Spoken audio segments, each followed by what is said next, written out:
Hello छात्रों, कैसे हैं आप लोग। आशा करते हैं कि आप सभी लोग ठीक होंगे।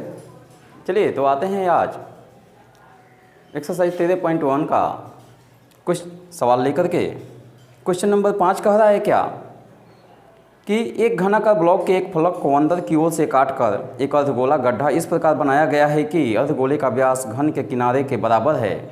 शेष बचे ठोस का पृष्ठीय क्षेत्रफल ज्ञात करें। ठीक ना। तो इसके पहले मैंने 4 नंबर क्वेश्चन इसके पहले वाले वीडियो में बना चुका है। ठीक उसी पर आधारित यह प्रश्न है। कह रहा है कि एक घनाकार ब्लॉक के फलक को, एक घनाकार ब्लॉक है, घन जानते हैं कि वर्गाकार होता है। एक घनाकार ब्लॉक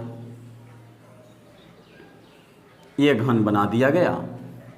ये एक घनाकार ब्लॉक के एक फलक को अंदर से ओर काट कर अर्धगोला गड्ढा कर दिया गया है। इसको काट लिया गया है, काट करके एक अर्धगोला गड्ढा कर दिया गया है। गड्ढा इस प्रकार बनाया गया है कि अर्धगोले का व्यास जो है घन के किनारे के बराबर है। तो शेष बचे ठोस का पृष्ठीय क्षेत्रफल। तो अर्धगोले का व्यास हुआ यही जो घन का किनारा होगा। ठीक ना। तो यहाँ अर्धगोले का व्यास, अर्धगोले का व्यास बराबर घर का किनारा। अर्धगोले का व्यास बराबर घन का किनारा, दोनों बराबर होगा। ठीक ना। अर्धगोले का व्यास और घन का किनारा क्या होगा, दोनों बराबर होगा, दिया हुआ है। ठीक।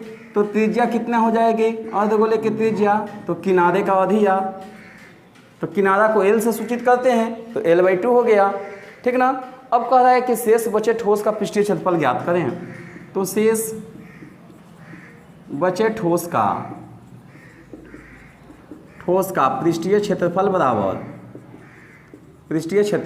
बराबर क्या होगा, तो घन का वो पूर्ण पृष्ठ क्षेत्रफल, घन का पूर्ण पृष्ठ क्षेत्रफल जोड़, देखिए ये काटा गया तो नीचे इसके आधार गोलाकार भाग बच जाता है। तो घन का पृष्ठ क्षेत्रफल जोड़ वृत्त का क्षेत्रफल, वृत्ताकार भाग का क्षेत्रफल। ठीक ना। तो घन का पृष्ठ क्षेत्रफल पाई L² 6L² सॉरी, घन का पृष्ठीय क्षेत्रफल क्या होता है, तो 6L² प्लस वृत्त का क्षेत्रफल क्या होता है, तो पाई R²। तो R का मान L/2 है, तो L/2 का होल स्क्वायर, तो 6L² जोड़ पाई L²/4 हो गया।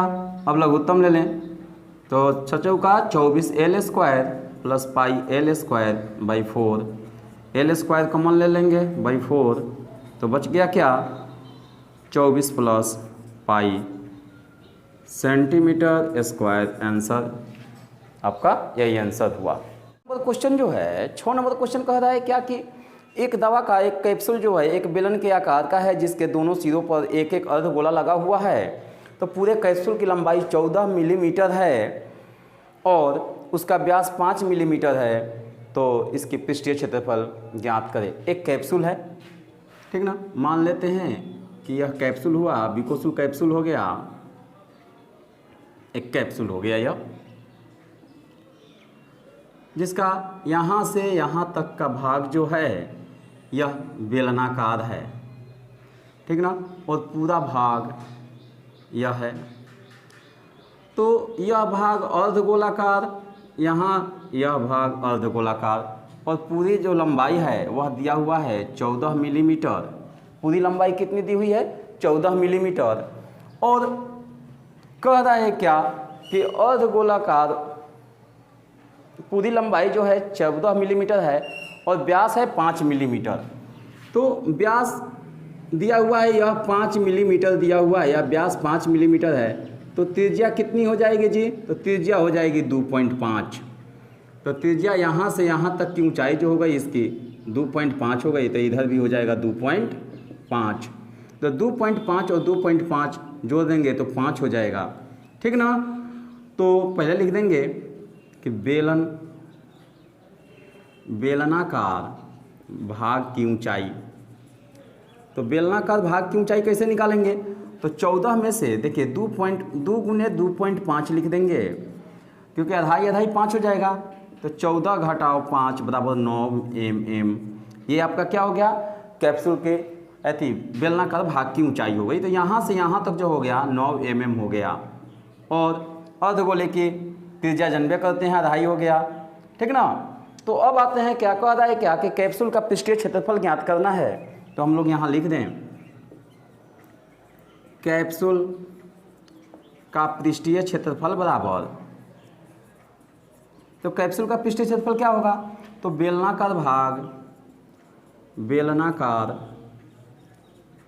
भाग का वक्र पृष्ठ क्षेत्रफल जोड़ दो अर्धगोले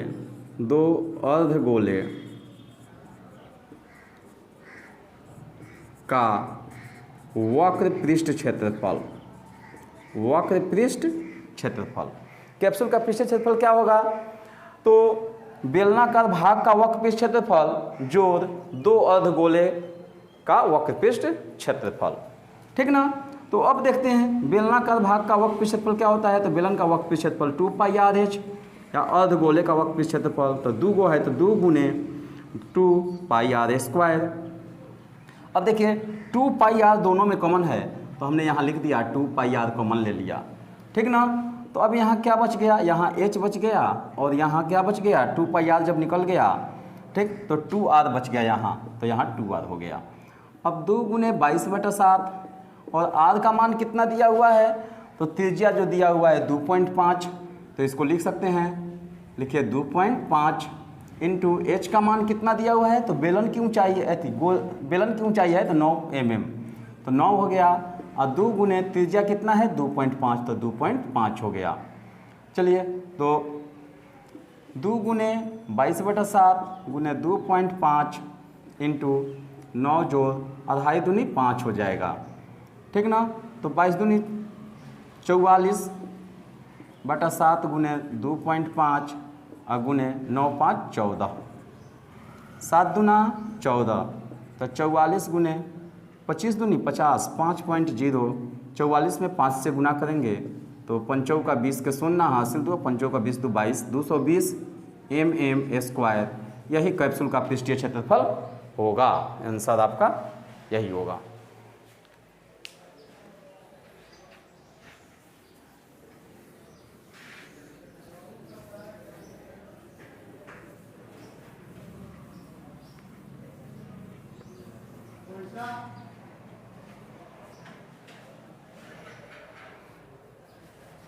अब आते हैं क्वेश्चन नंबर 7। क्वेश्चन नंबर 7 क्या कह रहा है कि कोई तंबाकू, क्वेश्चन नंबर 7 कह रहा है क्या कि कोई तंबाकू एक बेलन के आकार का है जिस पर एक शंकु अध्यारोपित है। यदि बेलनाकार भाग की ऊंचाई और व्यास क्रमशः 2.1 मीटर और 4 मीटर है तथा शंकु के तिर्यक ऊंचाई 2.8 मीटर है, तो इस तंबू को बनाने में प्रयुक्त कैनवास का क्षेत्रफल ज्ञात कीजिए। साथ ही 500 रुपये प्रति मीटर स्क्वायर की दर से इसमें प्रयुक्त कैनवास की लागत ज्ञात कीजिए। ध्यान दीजिए कि तंबू के आधार को कैनवास से नहीं ढका गया है, ठीक ना। तो देखिए हम लोग के देहात में क्या होता है, एक बेधी होती है, ठीक ना। ये खोप जिसको हम लोग बेधी कहते हैं, ये बेधी हो गई, ठीक ना। अब बेधी के ऊपर भी एक खोप होता है, उसका छजानी जिसको हम लोग कहते हैं मथानी, ठीक ना। तो ये खोप हो गया। तो इस बेलनाकार भाग है, इसके ऊपर एक क्या है शंक्वाकार भाग है, ठीक ना।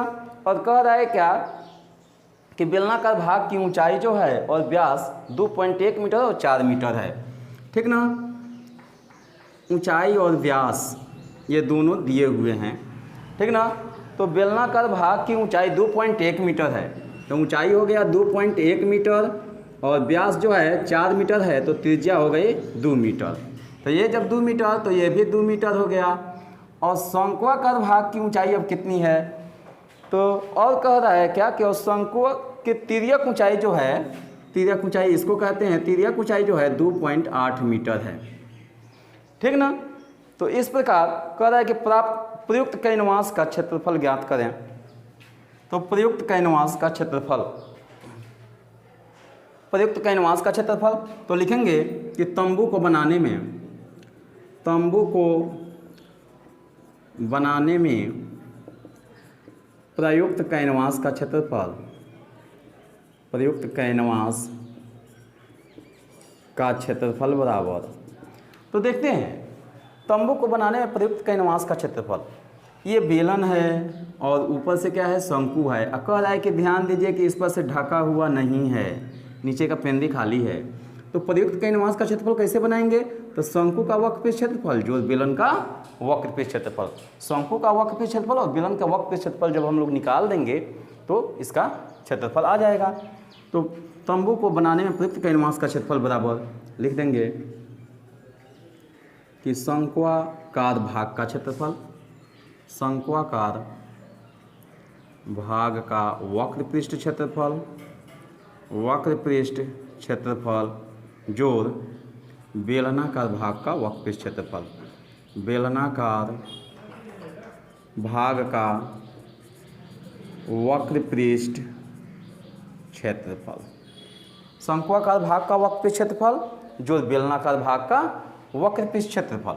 तो शंकु का भाग का वक्रपृष्ठ क्षेत्रफल पाई आर एल होता है और बेलन का वक्रपृष्ठ क्षेत्रफल क्या होता है, 2 पाई आर एच होता है, ठीक ना। तो पाई आर एल और 2 पाई आर एच, तो पाई आर कॉमन ले लेते हैं, तो यहाँ बच गया एल और यहाँ बच गया क्या चीज़ 2h, ठीक ना।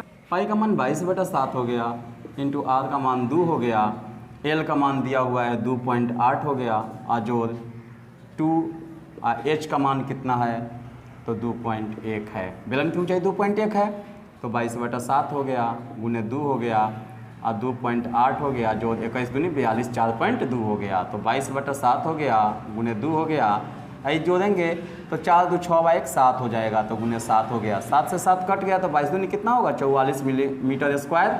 ये आपका कैनवास का क्षेत्रफल हो गया। अब चूँकि 1 मीटर स्क्वायर पर लागत कितना है, तो 1 मीटर स्क्वायर पर लागत जो है 500 रुपया है। कह रहा है क्या कि 1 मीटर स्क्वायर पर लागत जो है 500 रुपया है, तो कुल कैनवास पर कितना खर्चा हुआ होगा यह बताना है हमको, तो ठीक ना। तो